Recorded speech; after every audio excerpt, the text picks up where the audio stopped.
little old flawed humanity. Why are we important in that process? That there are big realms, spiritual realms. There's good, there's evil. Big realms are slugging it out over us.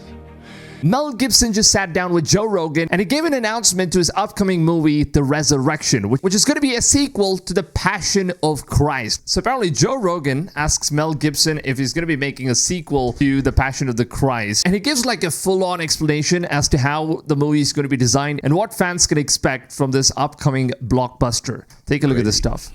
So when you're making this resurrection movie now, you also have this obligation. There's this, you're doing a very similar thing. Why the hell are you breathing so hard, man? Like, honestly, the breathing sound, it's not coming from my side. It's Joe Rogan that's breathing super hard. With the Passion of the Christ, where this is a profound story. Yes. When you put something like that together, how do you choose who's going to be the next Jesus? You use him again. Caviezel. Yeah, I know. It's 20 years later. It's 20 years later, but it's... Yeah, but it's the right guy. Yeah, but it's supposed to be 3 days later, but he got 20 years older. And I think...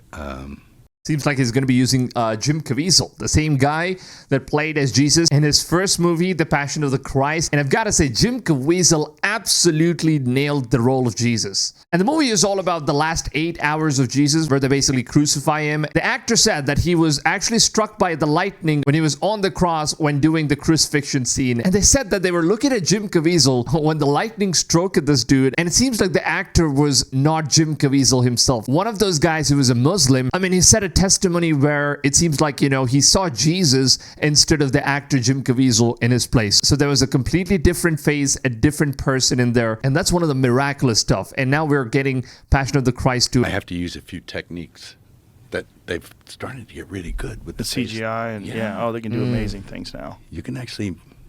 The industry's pretty good. People. And by the time you film it, it'll be even better. Yeah. When are you going to start filming? I'm hoping next year sometime. Oh, whew. Next year? That's crazy. I don't know how long it's going to take for the filming process and, you know, for the movie to actually come out. Probably like 3 years from now, I believe. It's not longer than that. There's a lot required because it is, I'll just tell you this, it's an acid trip. Wow. When we wrote it, it is like... What do you mean acid trip? I've never read anything like it. And my brother and I and Randall all sort of congregated on this. So there's some good heads put together, but there's some crazy stuff.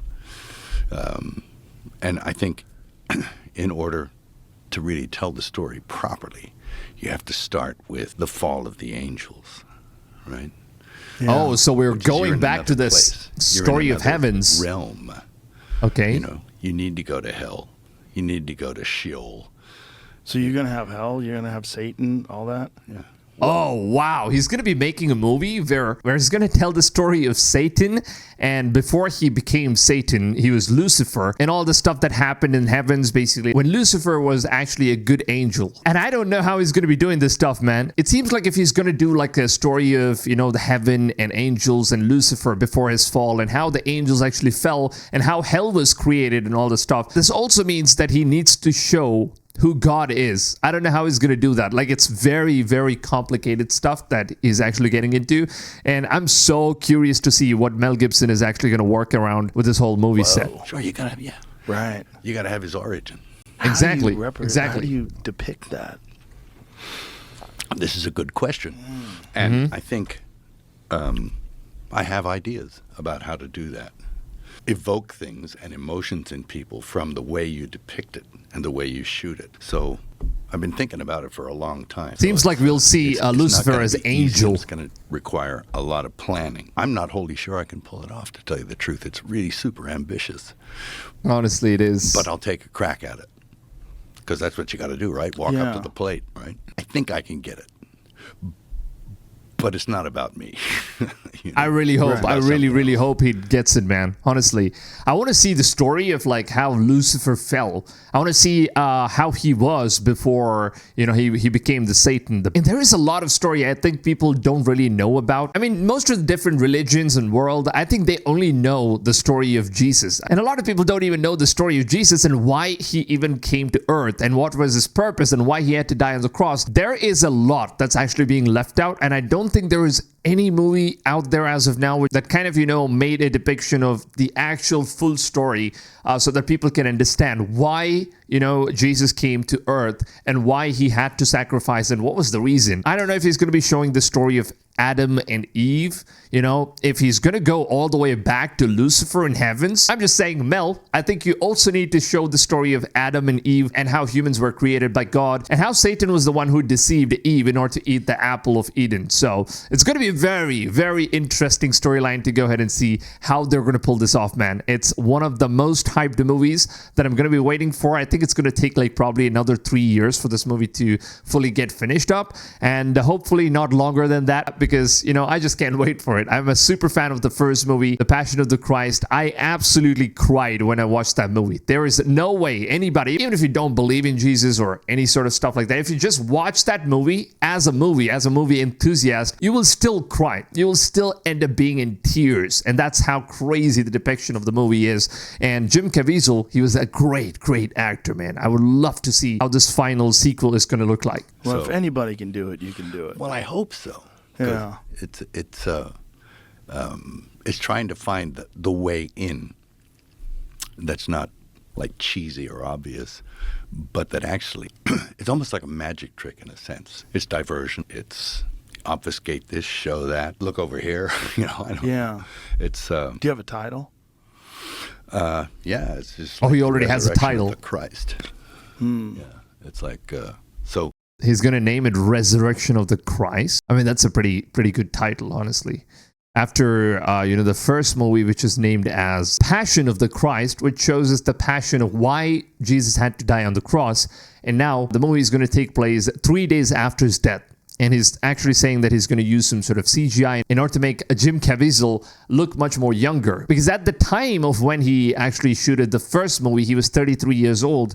Now he's probably in his 50s. So there is a lot of CGI that needs to take place. And one of the facts that, Mel is actually focusing on heaven, making the story of God and angels. It needs to be like some sort of a horror movie. I'm just saying, he needs to make the movie look as good like most of the mainstream horror movies are. Because, that's the only way that youth of these days and most people are going to be attracted to this movie if it actually looks like a proper mainstream movie, which has like super cinematography, VFX and all that stuff, rather than the movie looking more like a documentary stuff. And I think, Mel Gipson, he's actually planning on doing something that kind of looks more like the mainstream media movies, like the Hollywood movies out there. And people watching the movie should actually feel the emotions of all the fallen angels that are going to be fallen from heaven and how the hell is going to be created. This movie is definitely going to be a horrific movie for all the Christians out there. It's going to bring a lot of people that are lost to Christ, hopefully, and we'll see what further he has to say about this.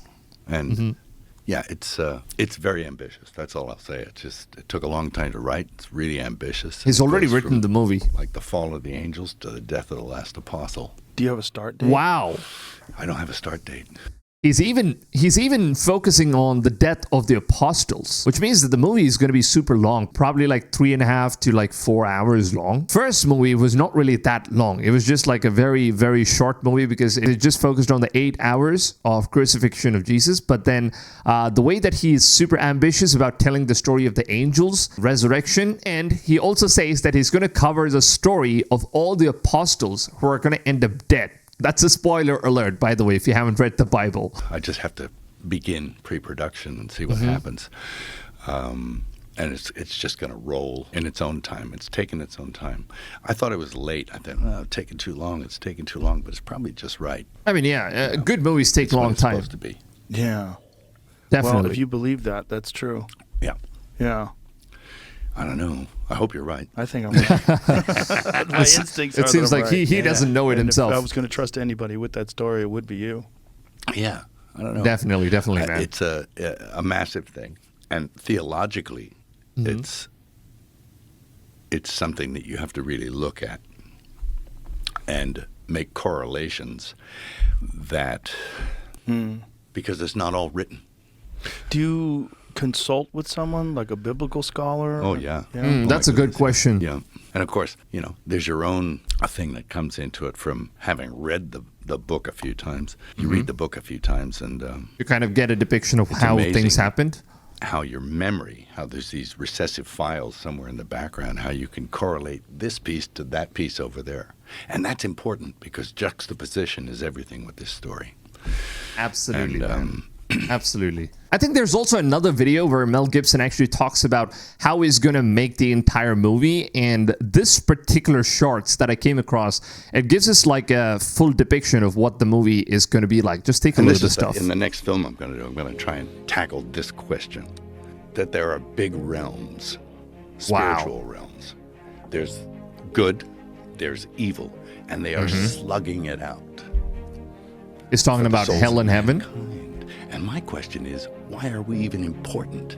Little old flawed humanity, why are we important in that process? Big realms are slugging it out over us. And there's bigger things at play here. And institutions that purport to touch on the divine are necessarily going to be affected by that slugfest that's going on between good and evil. Right. That's awesome, man. That's actually pretty good. Tell the story of the resurrection. Look at this stuff. It's a single event and then a revelation to the people in the upper room. Well, it's more than a single event. It's an amazing event. And to underpin that with the things that around it is really the story, to sort of enlighten what that means. And it's not just about the event. It's not some kind of chronological telling of just that event. That could be boring, and you think, well, we read that. I don't know if it'd be boring. I mean, God becomes man and rises from the dead. Never going to be a snoozer. No, Who's the bad guy? Is it Thomas, who doubts that Christ has risen? No. No? No bad guys? No, okay. Well, there are. Yeah? They're Okay. in another realm. Oh. See, he's talking about hell. He's talking about Lucifer. Sure, you're going all over the place. What happened in 3 days? Oh, he descended into hell. And there rose we from the go. dead. Yeah, exactly. Tore the gates of Dis off their iron hinges. Sure, yeah, exactly. That stuff. Wow, how do you Damn, dude. I'm pretty sure this movie is going to be a banger. I really can't wait for it. I'm super excited. I'd love to hear from you guys. What do you think about the new Passion of the Christ sequel that's actually coming up? It's called as The Resurrection of Christ. I would love to hear your thoughts in the comments down below. And if you guys want to see more content like these every single day, make sure to go ahead, subscribe, and turn the notifications on. And with that being said, stay tuned for more, and I will see you guys on the next one. Until then, take it easy, fams, and goodbye.